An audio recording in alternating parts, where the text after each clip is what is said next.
Welcome to the Extended Reality Studio. While super cool, it's kinda complicated. I'm gonna be making a short film that's a series of music videos. Artificial intelligence has played like a role in kind of problem solving some of the things that will come up, especially when it comes to managing like the quality of like the screens or trying things with like the cameras and things like that. Inside the Cleveland Institute of Art's Interactive Media Lab in Midtown, Professor Jimmy Keenly and student Cameron Wright use AI to assist with the studio's technology. Initially, Keenly couldn't figure out the 3D video game software Unreal Engine. I didn't know how to use the software. I know how to 3D model, I know how to use computers, so I could figure out the basics. But I didn't know how to make it work with different shots. So I used large language models, both Gemini and ChatGPT, to figure out how to make that workflow happen. And through trial and success, it worked very well. What is the way to do it? And so we had to come up with some of our own ways of figuring that out. Say you have a storyboard set up and you have all the camera placements for your shots. They all have X, Y, and Z coordinates, so you can pre-program all those, but I did not know how to do that other than conceptually. So I just described conceptually what I needed to do, and AI knew exactly how to do it. This is one of the ways AI is part of the learning process at the Cleveland Institute of Art. Even if you hate AI, how can you talk about it if you don't know anything about it? When it was first coming out, you would hear people say, oh, it can't do that. And then you were like, well, have you used it? Because, oh yeah, it can do that. And so I think that exploring and having knowledge is much better than ignorance. AI is a hot topic at CIA these days. I think there's like a very stigmatized way that we do look at AI, especially in an art school with things like ChatGPT, having it write things for you or generating pictures and things like that. That's a lot of where the conversation revolves around, although we try to be open-minded and view ways that it's actually being used in good ways so that we can stay at the forefront of the conversation and be able to have those conversations with each other. So I encourage all of you, including some of you that I know have different opinions of AI, to be informed, because most of the time... Officially, CIA is open to artificial intelligence with clear guidelines. We were very quick to work together across a partnership between faculty and staff to develop an AI philosophy. And really what that is rooted around is not about endorsing AI at all, but really endorsing learning and responsible ethics around AI. You know, I think none of us expected it to happen so quickly. And so it's very important, though, that we don't allow our students to get left behind. At the Cleveland Institute of Art's main campus in University Circle, graphic design students use artificial intelligence in their creative or ideation process.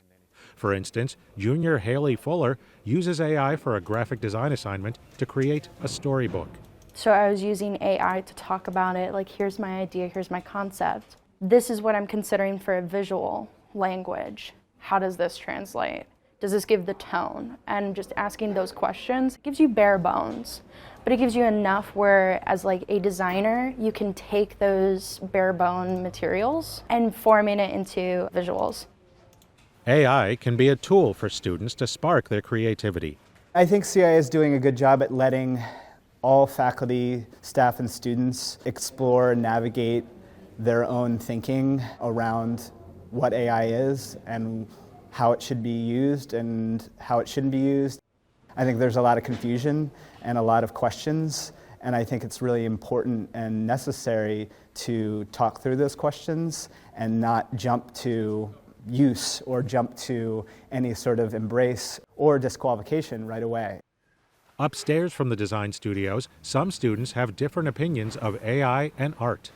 Senior Bianca Curry Nugget majors in the traditional art of painting and says she's interested to see where AI is going. But I have no desire of using it to make work, and I have no desire to looking at work made solely by AI or just having the final result be a generated image or generated text.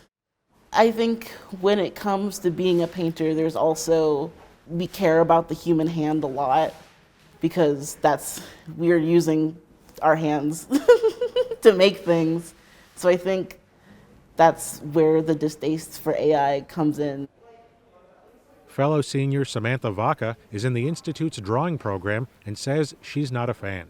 I think that it takes away the personal creativity that is so interesting and important about art a lot of the times.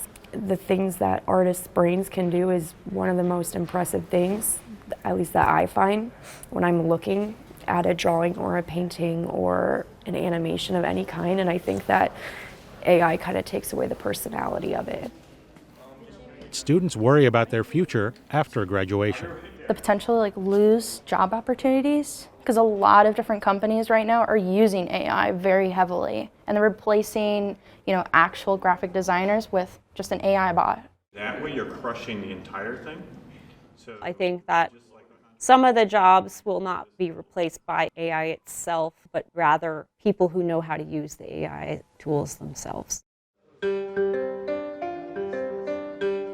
As a form of digital literacy, it's going to be expected, and folks, we're already starting to see in our career office, some of our employers who are coming to hire our students, questions about their proficiency in AI usage and the application of that. we made virtual production. I hope we make more. In and of itself, understanding AI is becoming a tool for the future. Can you imagine in a couple of years, it's going to be even more, and I hope that the students have the knowledge and the critical thinking to be able to adapt to that world, whether they want to promote that world or fight against it. Either way, you got to be intelligent and know things. If we use our knowledge, and especially as artists, to promote the things that are good and to rail against the things that we think are bad, that'll be a good use of these new technologies.